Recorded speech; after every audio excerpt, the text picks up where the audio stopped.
අද දවසේ සයන්ස් විත් වසන්ත YouTube නාලිකාව හරහා ඔයාලට 9 ශ්‍රේණියේ දරුදරියන්ට ඉතාම වැදගත් පාඩමක් වන පීඩනය පිළිබඳ කෙටි හැඳින්වීමක් කරන්න යන්නේ. ඉතින් ඔයාලා පුතේ මේ වීඩියෝ එක ඉවර වෙනකම් බලන්න ඝන ද්‍රව්‍ය මගින් ඇති කරන පීඩනය. මම මේකෙදි බලාපොරොත්තු වෙන්නේ පීඩනයේ ඒකකයේ ලබා ගැනීම සම්බන්ධ අවබෝධයක් ඔයාලට දෙන එක. හොඳට වීඩියෝ එක ඉවර වෙනකම් බලන්න. ඒතර ඔයාලට පීඩනය පිළිබඳ හොඳ අවබෝධයක් ලබා ගන්න පුළුවන්. හරි බලන්න. උදේ මේ පීඩනය කියන්නේ අපි සරලව ගත්තොත් එහෙම නිකන් තෙරපි ඉංග්‍රීසි අපේන ප්‍රෙෂර් කියලා. මේ තෙරපි වගේ දෙයක්. ඒතර අපි බලමු ඉස්සෙල්ලම මේ පීඩනයේ සමීකරණය ගන්න මුලින්ම අපි ප්‍රායෝගිකව බලමු සරලව තේරුම් ගමු පීඩනය කෙරෙහි බලපාන සාධක මොනවද තියෙන්නේ. පීඩනය බලපාන සාධක. ඒ සාධක තුලින් තමයි පීඩනයේ සඳහා සමීකරණයක් ගොඩනගලා තියෙන්නේ. ඉතින් සමීකරණයන් ඉස්සෙල්ලම බලමු පීඩනය කෙරෙහි බලපාන සාධක. සරල උදාහරණ දෙකකින්. හරි බලන්න බෝඩ් එකේ තියන්න. දැන් ඔයාලට පේනවා මම බෝඩ් එකේ ඇඳලා තියෙනවා A සහ B කියලා ඉනි කැබලි දෙකක්.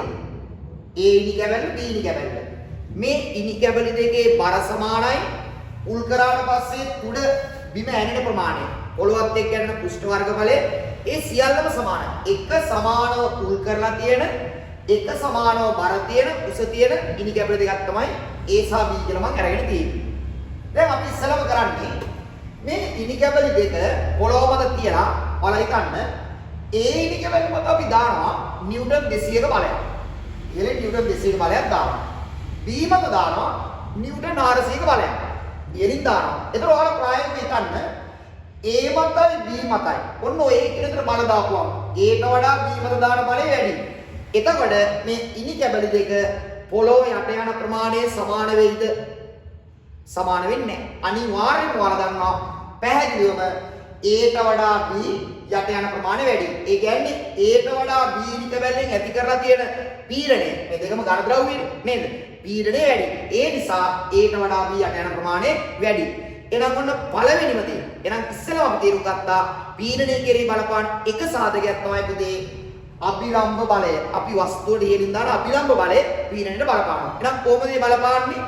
අභිලම්භ බලය අඩුයි නම් ඇති කරන පීඩනය අඩුයි. අභිලම්භ බලය වැඩි නම් ඇති කරන පීඩනය වැඩි.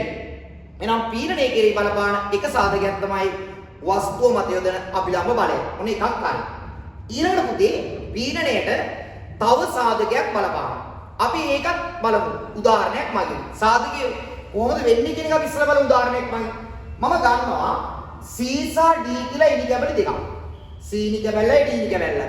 තමයි මේ ඉනි කැබලි දෙකේ හොඳට බලන්න C ඉනි කැබලේ කෙලවරම උල් කරලා තියෙනවා. හැබැයි B වල උල් කරලා නැහැ.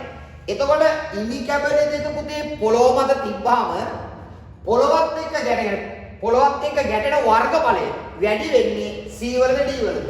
C උල් කරලා නිසා කෙලවර තුඩ විතරයි පොළොවත් එක්ක ගැටෙන්නේ. හැබැයි D උල් කරලා තියෙන ගැටෙන ප්‍රමාණය වැඩි. එහෙනම් පොළොවත් එක්ක ගැටෙන පෘෂ්ඨ වර්ගඵලය C ට වඩා D ගේ වැඩි. C කියන්නේ තුඩේ ගෑවෙන්නේ.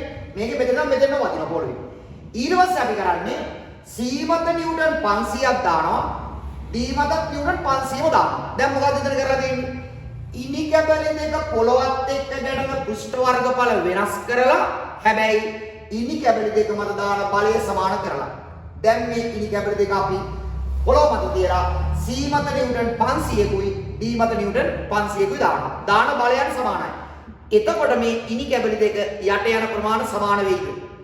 සමාන වෙන්නේ නැහැ. පැහැදිලිව ඔයාලට පේනවා බලය සමාන වුණාට C වල කෙලවර උල් කරලා නිසා පොළොවත් එක්ක ගැටෙන පෘෂ්ඨ වර්ගඵලය අඩු නිසා C ඉනි කැබල්ල D ට වඩා යට යනවා. නේ D වල කෙලවර උල් කරලා නැන්නේ. එහෙනම් ගන්න අවබෝධයක්. එහෙනම් පීඩනය කෙරෙහි බලපාන තව සාධකයක් තමයි ඝන වස්තුව පෘෂ්ඨයත් එක්ක ගැටෙන වර්ගඵලය. කොහොමද ඒක බලපාන්නේ? පෘෂ්ඨයත් එක්ක ගැටෙන වර්ගඵලය අඩුයි නම් පීඩනය වැඩි. පෘෂ්ඨයත් එක්ක ගැටෙන වර්ගඵලය වැඩි නම් පීඩනය අඩුයි. එහෙනම් උදාහරණයක් දාගන්න පුතේ පීඩනය කෙරෙහි බලපාන සාධක දෙකයි තියෙන්නේ. ඒ තමයි අපි ඉස්සෙල්ලා කතා කරා අභිලම්භ බලය වස්තුව මත දාන අභිලම්භ බලය. අභිලම්භ බලය අඩුයි නම් පීඩනය අඩුයි. අභිලම්භ බලය වැඩි නම් පීඩනය වැඩි. දෙවෙනි සාධකය තමයි බලය ක්‍රියා කරන පෘෂ්ඨ වර්ගඵලය. පෘෂ්ඨ වර්ගඵලය අඩුයි නම් පීඩනය වැඩි. පෘෂ්ඨ වර්ගඵලය වැඩි නම් පීඩනය අඩුයි. ඔය සාධක දෙක. ඒතර මෙන්න මේ ප්‍රධාන සාධක දෙක ආශ්‍රයෙන් තමයි පීඩනය සඳහා ඒකකයක් නිර්මාණය කරලා තියෙන විද්‍යාඥයෝ. මේ ඇත්තට මේ ඒකකය හොයාගත්තේ පැස්කල් කියන විද්‍යාඥයා. අපි බලමු කොහොමද මේ ඒකකය ගොඩනගලා තියෙන්නේ කියලා. පුතේ පීඩනය සමාන වෙනවලු මෙන්න මේ සාධක දෙක. අභිලම්බ බලය අපි එක් වක්‍රයෙන් සංකේතවත් කරමු. බෙදීම බලය ක්‍රියා කරන කෘෂ්ණ වර්ග බලය. අභිලම්බ බලය බෙදීම බලය ක්‍රියා කරන කෘෂ්ණ වර්ග බලය. හරිනේ සාධක නේද? අභිලම්බ බලයක් බලපානවා බලය ක්‍රියා කරන කෘෂ්ණ වර්ග බලයක් බලපානවා. නේද? ඒක බලපාන්නේ කොහොමද? අභිලම්බ බලය වැඩි නම් පීඩනය වැඩි, අභිලම්බ බලය අඩු නම් පීඩනය අඩු. බලය ක්‍රියා කරන කෘෂ්ණ වර්ග බලය කොහොමද බලපාන්නේ? බලය ක්‍රියා කරන කෘෂ්ණ වර්ග බලය අඩුයි නම් පීඩනය වැඩි, බලය ක්‍රියා කරන කෘෂ්ණ වර්ග බලය වැඩි නම් පීඩනය අඩුයි. ඒතර සමීකරණය එන්නේ පීඩනය සමානයි අභිලම්බ බලය බෙදීම බලය ක්‍රියා කරන කෘෂ්ණ වර්ග බලය. කෘෂ්ණ වර්ග බලය අපි A අතරින් සංකේතවත් කරනවා. එතකොට පීඩනය P, බලය F, කෘෂ්ණ වර්ග බලය A. ඊළඟට බලන්න මේකේ ඒක ගන්න නැහැ. ඔයාලා කවුරුත් දන්නවා බලය මනින අන්තර්ජාතික සම්මතයේ පුතේ නිව්ටන්.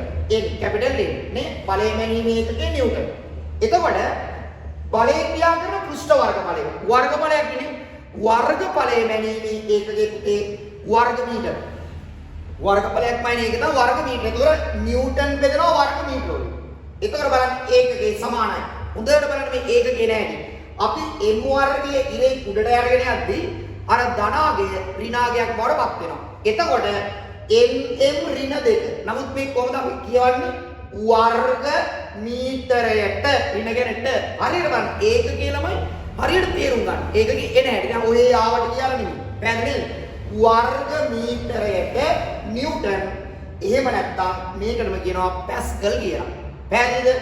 වර්ග මීටරයට නිව්ටන් එකක් කිව්වත් එකයි. පැස්කල් එකක් කියලා කිව්වත් එකයි. ඒතර ඇයි මේකට පැස්කල් කියලා කියන්නේ? මේක හොයාගත්තේ පැස්කල් කියන විද්‍යාඥයාට ගෞරවයක් විදිහට තමයි මේ ඒකකය පැස්කල් කියලා දැම්මේ. එහෙනම් උදේට බලන්න නැවත ඔන්න පීඩනයේ කෙරෙහි බලපාන සාධක අපි ප්‍රායෝගිකව අධ්‍යයනය කරා. ඊළඟට ඒ සාධක තුලින් පීඩනය ලබා ගන්න සමීකරණය ගොඩනැගුවා. සමීකරණයෙන් පස්සේ අපි ඒකක භාවිතා කරලා පීඩනය මනින ඒකකේ ගොඩනැගුවා. අවසානට අපිට පැස්කල් කියලා ඒකකයක් ආවා. එහෙනම් පුතේ අද දවසේ මේ වැඩසටහනේ මම ඔයාලට මූලික හැඳින්වීමක් කරේ පීඩනය පිළිබඳ. අපි ඉදිරියේදී ඔයාලට වැදගත් වෙන තව පාඩම් වලින් අපේ YouTube channel එක හරහා සම්බන්ධ වෙමු. එහෙනම් සියලු දෙනාටම ආයුබෝවන්.